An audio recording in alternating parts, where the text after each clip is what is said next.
Plusieurs mots me viennent en tête. Plaisir, beaucoup de plaisir et du bonheur parce qu'on a offert aussi un spectacle aux gens.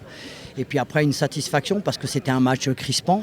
On a essayé de jouer et à un moment de temps, dans des moments où on est un peu plus sous pression, on doit être capable de ressortir la balle. On s'est crispé un peu, on a moins joué, on a un peu trop, je trouve à mon goût, balancé.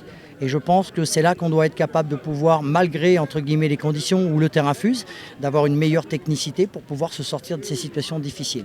Mais quelle débauche d'énergie pour une satisfaction d'une victoire contre Ayema.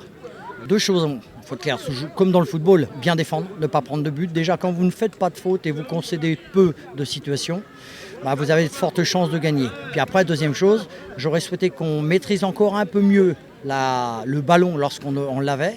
Il y a des moments où oui, situation offensive, où on a quelques bonnes situations.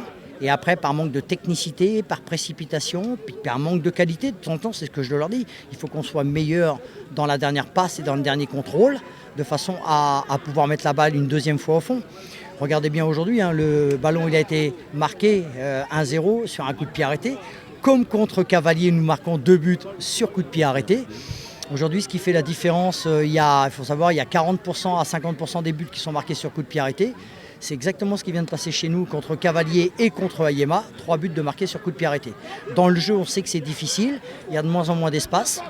Il y a de moins en moins de temps pour contrôler parce que les adversaires sont de très bonne qualité.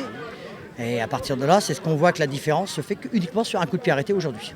Ça fait partie, je dirais, oui, des marques de fabrique qu'on essaye de faire à l'entraînement. On leur demande simplement que lorsqu'on tire les coups de pied arrêtés, d'être hyper concentré. Puis après, ce qui fait la différence, c'est la qualité du tireur. Il y a le tireur et il y a ceux qui s'en vont au duel pour pouvoir essayer de mettre la balle au fond. C'est ce qui s'est passé ici. Il y a eu un très bon corner de tiré par Coquet. Il y a eu un engagement de plusieurs joueurs qui a fait que le ballon est revenu. Il y a eu une rage de la part, je crois que c'est Ghislain qui la remet du talon. C'est tous ces petits points de détail, de la rage, de l'engagement, de l'envie qui fait que le match a basculé pour 1-0 pour nous. Il faut qu'un changement, quand on le fait, il faut qu'il soit utile.